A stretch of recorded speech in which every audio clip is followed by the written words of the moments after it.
దైవ మర్మములు ఏప్రిల్ 6.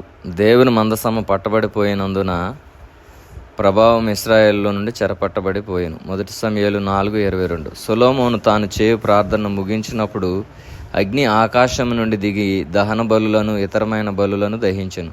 యెహోవా తేజస్సు మందిరము నిండా నిండెను. 2 దినవృత్తాంతములు 7:1.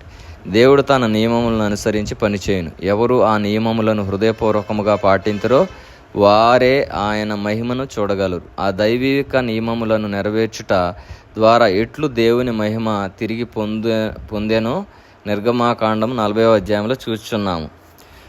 దేవుడు మోషేకు ఆజ్ఞాపించిన విధముగా అను పదములు పదే పదే చదువుచున్నాము. చివరి వచనములో మోషే పని ముగించినని ఉన్నది. నిర్గమకాండం 40:34లో ప్రభువు మహిమ ప్రత్యక్షము గుడారం అంతటిని నింపెను అని ఉన్నది. దేవుడు మోషేకు ఆజ్ఞాపించినట్లు అను చిన్న వాక్యము చేయబడిన పనిని అంతటిని దేవుడు పరీక్షించి ప్రతి చిన్న విషయంలో కూడా సంపూర్ణముగా తృప్తి పొందినట్లు తిరిగి చెప్పబడినది. దేవుని అంతస్తుకు తగినట్టు పని పూర్తి చేయబడినప్పుడే మహిమ తిరిగి దిగివచ్చును. దేవుని మహిమ ఆ విధముగానే దిగివచ్చునని బైబిల్ చెప్పుచున్నది.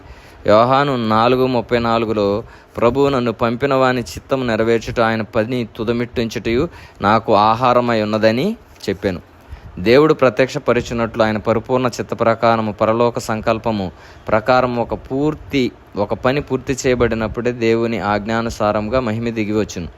ఏదో ఒక శక్తి సూచక క్రియ అద్భుతము ప్రత్యక్షమగుట దేవుని మహిమ కాదు. తన ఆజ్ఞను అనుసరించి క్రమబద్ధముగా సంపూర్ణముగా చేయబడిన పనియే దేవుని పరిపూర్ణమైన మహిమను క్రిందికి తేగలదు.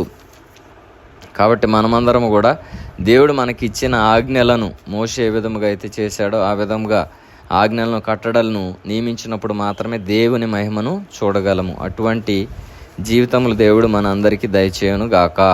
ఆమెన్.